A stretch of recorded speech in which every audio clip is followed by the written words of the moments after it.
Dance వేణుమా dance ఇరికి fight వేణుమా ఫైట్ ఇరికి సాంగ్స్ వేణుమా సాంగ్స్ ఇరికి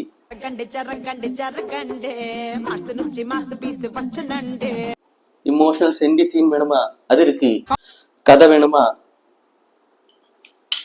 കഥ മാത്രമില്ല ബാക്കിയെല്ലാം ഉണ്ട്. കൈയെടുത്ത് ഓസ്കർ രവീന്ദ്രൻ തന്നെ കടക്കാരനാക്കി. 2 എടുത്ത് ലൈക്കനെ ഒരു വഴിക്കാക്കി. 2 ഉണ്ടായ കടങ്ങൾ തീർക്കാൻ വേണ്ടി അണ്ണൻ മറ്റൊരു പടം എടുത്തു. അതാണ് ഇന്ത്യൻ 2. അപ്പൊ മൊത്തത്തിൽ കടമായി. എനിക്കൊരു കാര്യം ചോദിക്കാനുള്ളത് ലൈക്ക് എടുത്താണ്.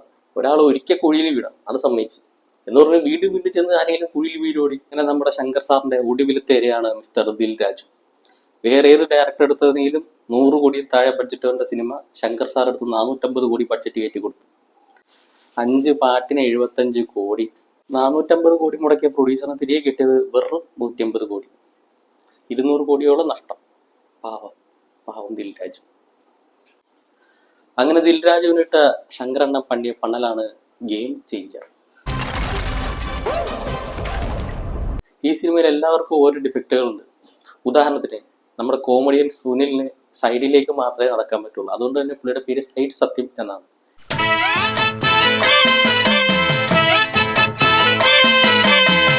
ഈ സൈഡ് സത്യം ഒരു സൈഡിലേക്ക് തിരിഞ്ഞു നടക്കാൻ ഒരു കാരണമുണ്ട്.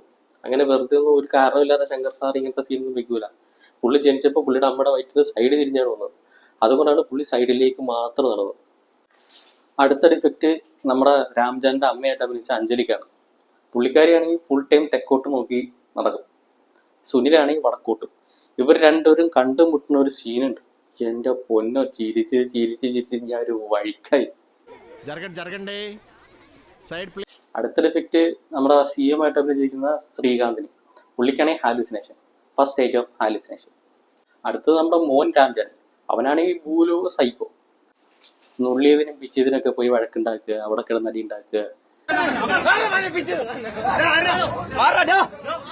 പോലീസുകാര് ഫൈൻ ചോദിച്ചതിന് നടുറോട്ടി കിടന്ന് ഡാൻസ് കളിക്കുക.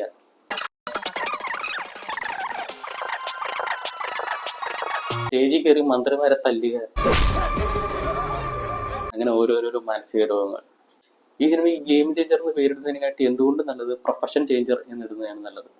കാരണം പുള്ളി ആദ്യം IPS ആയി, അത് കഴിഞ്ഞിട്ട് പുള്ളി IAS ആവും, അത് കഴിഞ്ഞിട്ട് പുള്ളി ഇലക്ഷൻ കമ്മീഷൻ ആവും, അത് കഴിഞ്ഞിട്ട് പുള്ളി CM ആവും.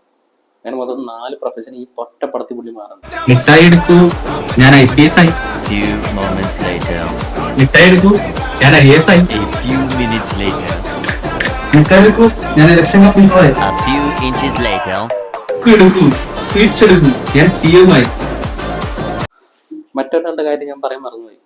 ശങ്കറിന്റെ പഴയ സിനിമകളൊക്കെ ഇരുന്ന് കണ്ട് അതിൽ നിന്ന് ഓരോ സീനുകളൊക്കെ ഉരുവി അത് സ്ക്രീൻ പ്ലേ ആക്കി അത് ശങ്കറിന് തന്നെ മറച്ചു വിറ്റ മിസ്റ്റർ കാർത്തിക് സുബ്ബരാജ്. എന്നിട്ട് അതിന് 1 കോടിയും വാങ്ങിച്ചു. പല വിലയുണ്ട്. എന്താ നിനക്ക് വേണോ? എനിക്ക് വേണ്ട,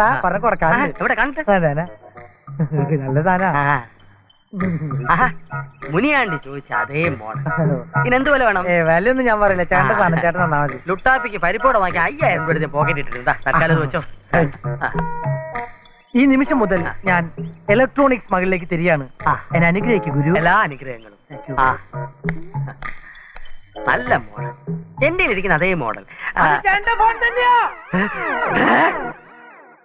ഭയങ്കര പ്രാവിന് വെച്ച വലേ ശ്രാവ്. സ്റ്റോറിയിലേക്ക് കിടക്കാം. സ്റ്റോറി ആയിട്ടൊന്നും ഇല്ല, എന്നാലും ഞാൻ പറഞ്ഞു നോക്കാം.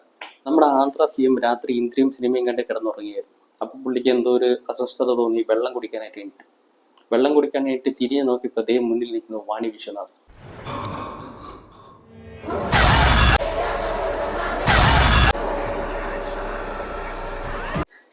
ഈ മനക്കെട്ടില്ലാത്തവനക്ക് എന്തിനിടെ രാത്രി ഇന്ദ്രിയ സിനിമയ്ക്ക് എന്ന് കാണുന്നത്? വല്ല ചോട്ടാ ഭീമ ഇരുട്ടേറയിൽ മുരട്ട് കുത്തൊക്കെ കണ്ടുപിടി. ഇങ്ങനെ വാണി വിശ്വനാഥിനെ കണ്ടതോടെ പുള്ളിയുടെ ബോധം ആകെപ്പോവും. എന്നിട്ട് പുള്ളിനെ ഹോസ്പിറ്റലിലേക്ക് കൊണ്ടുപോകാൻ നേരത്തെ അവിടെ മൊത്തം ദുരന്തം. മേൽപ്പാല ഇടിഞ്ഞ് വീഴുന്ന ഒടുക്കത്തെ മഴ, പേമാരി, ഇതൊക്കെ കണ്ടിട്ട് നമ്മുടെ ആന്ധ്ര CM ആകെ പേടിക്കും. ഈ ആന്ധ്ര CMന് 2 മക്കളുണ്ട്. അതിൻ്റെ അത് മൂത്ത മകനായിട്ട് അഭിനയിച്ചിരിക്കുന്നത് ആന്ധ്ര CMനെ കാട്ടി 5 വയസ്സ് കൂടുതലുള്ള നമ്മുടെ ജയറാമേട്ടൻ. രണ്ടാമത്തെ മകൻ നമ്മുടെ നടിപ്പ് അരക്കൻ SJ സൂര്യ. ഈ 2 പേർക്കും അച്ഛന്റെ കാറ്റ് പോകുന്നതിൽ ഒരു വിഷമമില്ല. 2 പേരും ഹാപ്പിയാണ്. അച്ഛന്റെ കാറ്റും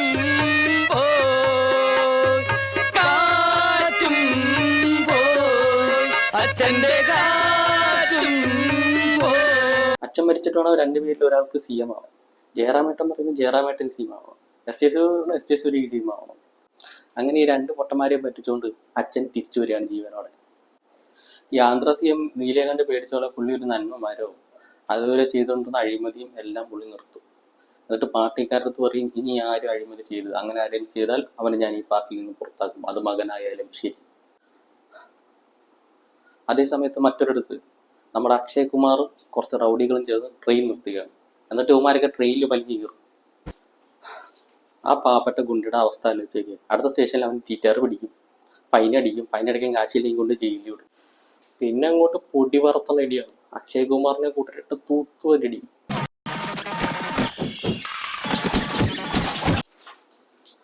അണ്ണൻ IPS ആയിരുന്നപ്പോ നമ്മുടെ അജയ് ദേവ്ഗണ്ട ഒരു പാൻ മസാല ഫാക്ടറിക്ക് സീൽ വെച്ചിട്ടുണ്ടായിരുന്നു. അവിടുത്തെ ജോലിക്കാരാണ് ഈ അക്ഷയ് കുമാർ.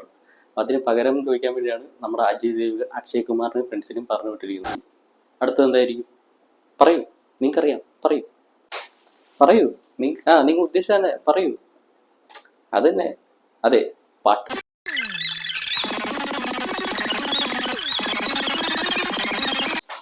അങ്ങനെ എല്ലാവരും കൂടെ കാവടി തുള്ളി അണ്ണനെ വീട്ടിൽ കൊണ്ടാക്കും. നമ്മുടെ അണ്ണൻ IPS IAS ഒക്കെ ആണെങ്കിലും നമ്മുടെ അണ്ണൻ്റെ അമ്മയ്ക്ക് അണ്ണനെ ഓർത്ത് എപ്പോഴും വിഷമമാണ്. കാരണം അണ്ണന് 10-40 വയസ്സാണെങ്കിലും ഇതുവരെ കല്യാണം കഴിച്ചിട്ടില്ല. ശരിക്കും നമ്മുടെ അണ്ണൻ കല്യാണം കഴിക്കാത്തതിന് ഒരു കഥയുണ്ട്, കരളടിപ്പിക്കുന്ന ഒരു കഥ. അത് ഞാൻ പിന്നെ പറയാം. അങ്ങനെ നമ്മുടെ അണ്ണൻ ഡിസ്ട്രിക്ട് കളക്ടറായിട്ട് ചാർജ് എടുക്കുകയാണ്. അണ്ണൻ ചാർജ് എടുത്ത ഉടനെ എല്ലാ ഗുണ്ടകളെയും കാണുമെന്ന് പറഞ്ഞിട്ട് അണ്ണൻ ഒരു ഓർഡർ എടുക്കും. അങ്ങനെ എല്ലാ ഗുണ്ടകളും അണ്ണനെ കാണാൻ വേണ്ടി ഓഫീസ് റൂമിലേക്ക് വരും. ഈ സീൻ ഞാൻ ഇവിടെ കണ്ടല്ല. வாங்குறதுக்கு வாங்கோ, இல்ல டீ காபில உண்டுல, போங்கோ ஃபுல் மீல்ஸே கொடுக்குறாங்கோ. അങ്ങനെ ഗുണ്ടകളെല്ലാം വിളിച്ച് അണ്ണൻ ഒരു വാർണിംഗ് കൊടുക്കും, നിങ്ങൾ ചെയ്യുന്ന ഇല്ലീഗൽ പണികളെല്ലാം ഉടനെ നിർത്തുക, ഇല്ലെങ്കിൽ ഞാൻ ആരെന്ന് നിങ്ങൾ അറിയും. നീ ഏതടാ നായേ? അങ്ങനെ ഒരു ചോദ്യം കേട്ടോടെ അണ്ണൻ ആകെ ഫീലിങ്സ് ആവും.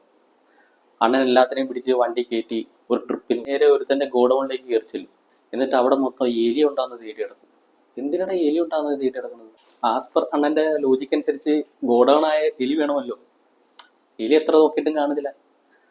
അതായത് നമ്മുടെ ഗോഡൌണിന്റെ ഉടമസ്ഥൻ 1 രൂപയ്ക്ക് അരി ഗവൺമെന്റിൽ നിന്ന് വാങ്ങിച്ചിട്ട് ആ അരിയിൽ കെമിക്കലെല്ലാം ചേർത്ത് 40 രൂപയ്ക്ക് മറച്ചു വെക്കുന്നതാണ് അണ്ണൻ അവകാശപ്പെടുന്നത്. അതുകൊണ്ടാണ് എലികളൊന്നും. അണ്ണനൊരു വികടനാണെങ്കിലും അണ്ണനൊരു നല്ല മനുഷ്യനാണ്. എലികൾ വെറുത്തൊരു വിഷമിക്കുന്ന നല്ലൊരു മനുഷ്യൻ. കീപ്പിറ്റം. അണ്ണൻ ചോദിക്കും, ആരുടെ ഈ ഗോഡൌണ് അപ്രൂവൽ എടുത്തത്? അപ്പൊ തന്നെ ഒരുത്തം വരും, അവനെണ്ണം പറപ്പിക്കും. ശരിക്കും പറപ്പിക്കും. കാണിച്ചു. എനിക്ക് തോന്നുന്നത് ഇതിന്റെ CG വർക്ക് ചെയ്തത് ശങ്കർ സാറിന്റെ അളിയനെ മച്ചമ്പി വല്ലതും ആയിരിക്കും. CGയുടെ ബില്ല് പറഞ്ഞപ്പോ എന്തായാലും ദിൽരാജിന്റെ ബോധം പോയിട്ടുണ്ടോ. അങ്ങനെ കല്യാണ പാർട്ടിയിൽ വെച്ച് അണ്ണൻ്റെ കിഡ്നി ടച്ചിങ് ലവ് സ്റ്റോറി എല്ലാവരുടെ മുന്നേ തുറന്നു പറയുകയാണ്. കോളേജിൽ വെച്ച് അണ്ണൻ ഇതിനെയും കാട്ടി വലിയ വികടനായിരുന്നു. ചുമ്മാ പിച്ചി മാന്തി ചവിട്ടി എന്ന് പറഞ്ഞിട്ട് എല്ലാ കേസിനും പുള്ളി അടി ഉണ്ടാകാൻ പോകും. ഇനി ഈ സിനിമയുടെ ഒരേ ഒരു പോസിറ്റീവ്, ഞാൻ ഇത്രയും നോക്കിയിട്ട് ഈ സിനിമയ്ക്കകത്ത് ഈ ഒരു പോസിറ്റീവ് മാത്രമേ ഉള്ളൂ. അണ്ണൻ്റെ കോളേജ് മേറ്റായ ഒരു പെൺകുട്ടി എടുത്ത് ഒരു KP എന്ന് പറഞ്ഞൊരു എംബോക്കി മര്യാദയായിട്ട് പെരുമാറി എന്ന് പറഞ്ഞിട്ട് അണ്ണൻ ചെന്നിട്ട് കയറാത്തവൻ്റെ അച്ഛനെ പിടിച്ചെന്ന് പറഞ്ഞ പുറകെ അടിക്കും. കോളേജിൽ മൊത്തം 2 KP ഉണ്ട്. ഒരെണ്ണം ഓർത്തോ KP, ഒരെണ്ണം ENT KP. അണ്ണൻ അടിക്കാനുള്ളത് ENT KP ആണ്, പക്ഷെ അണ്ണൻ അടിച്ചത് ഓർത്തോ KP-നെ. ചെറുതായിട്ടൊന്ന് ആള് മാറി. പക്ഷെ ഓർത്തോ KP അണ്ണനെ വെറുതെ വിട്ടില്ല, നേരെ പോലീസിനെ വിളിച്ച് അണ്ണനെ അറസ്റ്റ് ചെയ്യിപ്പിച്ചപ്പോ തന്നെ. ഈ ഗ്യാപ്പിൽ അണ്ണന്റെ ഫ്രണ്ട്സ് ഒന്ന് കയറെ കൺവിൻസ് ചെയ്യിപ്പിക്കും. അണ്ണനൊരു നല്ലവൻ, വല്ലവൻ, എതർക്കും തുനിതവൻ, പക്ഷെ ദേഷ്യം വന്നാൽ മാത്രം കെട്ടവൻ എന്നൊക്കെ പറഞ്ഞിട്ട് ഫ്രണ്ട്സ് കൺവിൻസ് ആക്കി കേസ് പിൻവലിപ്പിക്കും. അണ്ണൻ ജയിലിൽ നിന്ന് ഇറങ്ങിയ ഉടനെ മറ്റേ ENT KP-നെ പിടിച്ച് നല്ല ഇടി. നമ്മുടെ അണ്ണൻ ജന്മനാ കോഴിയായിട്ട് ഏത് പെണ്ണെ കണ്ടാലും അണ്ണനെ ക്രഷ് അടിക്കും. അങ്ങനെ നമുക്ക് കയറാത്തവനെടുത്തും അണ്ണനെ ക്രഷ് അടിക്കും. എന്നിട്ട് അണ്ണൻ ചെന്നിട്ട് നൈസായിട്ട് പ്രപ്പോസ് ചെയ്യും. അവള് പിടിച്ച് നല്ല ആട്ടാട്ടും, നല്ല ആട്ട്. എടാ നിനക്ക് എന്തെങ്കിലും ഒരു കഴിവുണ്ടോ? നിനക്ക് കലാപരമായിട്ടുള്ള കഴിവുണ്ടോ? നിന്നെ 4 പേര് അറിയുമോടാ നാറി. നീ ഷണ്ടനാടാ, ഷണ്ടൻ, പരമച്ചറ്റ ഷണ്ടൻ. നീ എന്തിനാടാ ജീവിക്കുന്നത്? പോയി മരിക്കടാ. സമൂഹത്തിൽ നിന്നെ അറിയപ്പെടുന്നുണ്ടോടാ? അണ്ണനെ പോലൊരു വികടനെ കെട്ടാൻ താല്പര്യം അണ്ണന്റെ മുഖത്ത് നോക്കി കയറാത്തവനി പറയും. അണ്ണന്റെ ദേഷ്യം കൺട്രോൾ ചെയ്യുവാണെങ്കിൽ മാത്രം വേണമെങ്കിൽ നമുക്കൊന്ന് ട്രൈ ചെയ്ത് നോക്കാന്ന് പറയും. അപ്പൊ അണ്ണൻ പറയും, ഇല്ല ഇനി നിനക്ക് ഇഷ്ടമല്ലാത്തൊന്നും ഞാൻ ചെയ്യില്ല, ഞാൻ ആർക്കും ദേഷ്യപ്പെടില്ല എന്ന് പറഞ്ഞ് തീർന്ന് നാക്കെടുത്ത് വായിലിട്ടില്ല. വഴിയെ പോണ ഏതോ ഒരുത്തൻ ഇവളെ നോക്കി നിന്നിട്ട് അവനെ പിടിച്ചിടിക്കും. അവിടെ ചെന്ന് ഇടിച്ച് ആകെ അലമ്പസി. ഇത് കണ്ടിട്ട് കൈരയ്ക്ക് ആകെ പൊളിയും. ഇതൊന്നും കണ്ട് സഹിക്കാത്ത കൈര അണ്ണന് ഈ ദേഷ്യം ഒഴിവാക്കാൻ വേണ്ടി അണ്ണന് ഒരു ഐഡിയ പറഞ്ഞു കൊടുക്കും. ദേഷ്യം വന്ന ഉടനെ ദുപ്പ് എന്ന് പറഞ്ഞാൽ മതി. ഈ പടം കണ്ടിട്ടിരിക്കുമ്പോൾ പല പ്രാവശ്യം ഞാൻ ഈ ദുപ്പ് ട്രൈ ചെയ്ത് നോക്കി. ഒരു കാര്യമില്ല, ദേഷ്യം കൂടുന്നല്ലാണ്ട് കുറയണില്ല. അണ്ണന്റെ ദേഷ്യം കുറയാൻ വേണ്ടി കൈര അടുത്ത ഐഡിയ കൊടുക്കും, IAS എഴുതിയെടുക്കാൻ പറയും. അപ്പൊ നിങ്ങൾ ചോദിക്കും IAS എഴുതിയെടുത്താൽ എങ്ങനെ ദേഷ്യം എന്ന് പറയുന്നത്? എനിക്കറിയത്തില്ല, അവിടുത്തെ അവളുടെ ഒരു തോന്നിയാസം പറഞ്ഞിട്ടുണ്ടാകുന്നത് എനിക്കങ്ങനെ അറിയാം. അപ്പൊ അണ്ണൻ ചോദിക്കും, എന്നാ പിന്നെ ഞാൻ IPS എഴുതിയെടുത്താലോ? അപ്പൊ അവള് പറയും, അല്ലെങ്കിൽ തന്നെ നീ ഒരു അരക്കിറുക്കനാണ്, നീ പോലീസ് ആയിക്കഴിഞ്ഞാൽ മുഴുക്കിറുക്കനാവും, നീ അങ്ങനെ IPS ആയിക്കഴിഞ്ഞാൽ പിന്നെ ഞാൻ നീ ആയിട്ട് മിണ്ടില്ല, ഞാൻ ഈ സ്ഥലം വിട്ട് പോയി കളയും. എക്സാം എഴുതും, പക്ഷെ അണ്ണൻ 6 മാർക്ക് കുറവായതുകൊണ്ട് അണ്ണൻ IPS ആവും. ഇതറിഞ്ഞ കേരളധ്വനി ജീവനും കൊണ്ട് നാട് വിടും. അണ്ണനെ തേക്കാനുള്ള പ്ലാൻ ആർക്കും. അണ്ണൻ പൊട്ടനായിട്ട് അണ്ണൻ എഴുതിയെടുക്കില്ലെന്ന് അറിയാമായിരുന്നു. മനഃപൂർവ്വം ചെയ്ത പണിയാണ്. അണ്ണൻ വിട്ടുകൊടുത്തില്ല. അണ്ണൻ എല്ലാ പ്രാവശ്യം എക്സാം എഴുതും. എക്സാം എഴുതും, തോക്കും, എക്സാം എഴുതും, വീണ്ടും തോക്കും, എക്സാം എഴുതും. പക്ഷെ ഈ കഴിഞ്ഞ വർഷം അണ്ണൻ IAS എഴുതി പാസ്സായത്. അങ്ങനെയാണ് നമ്മുടെ ഈ ഡിസ്ട്രിക്ട് കളക്ടറായിട്ട് അണ്ണൻ ചാർജ് എടുത്തത്. ഈ കഥ കേട്ടോണ്ടൊരു ഒരുത്തൻ പറയും, ഈ ദീപികയെ ഞാൻ അറിയും ഈ ദീപികയെ. അപ്പൊ അണ്ണൻ ചോദിക്കും, എവിടെ സ്ഥലം എവിടെ? അതിനു മുന്നേ അവന്റെ ബോധം. ഇപ്പൊ തന്നെ 8 മിനിറ്റായി. നമുക്ക് കാര്യം ചെയ്യാം, ഇതിന്റെ ബാക്കി റോസ്റ്റ് അടുത്ത എപ്പിസോഡിൽ നോക്കാം. നിങ്ങൾക്ക് ഈ വീഡിയോ ഇഷ്ടപ്പെട്ടെങ്കിൽ please like, share and So please subscribe, whatever.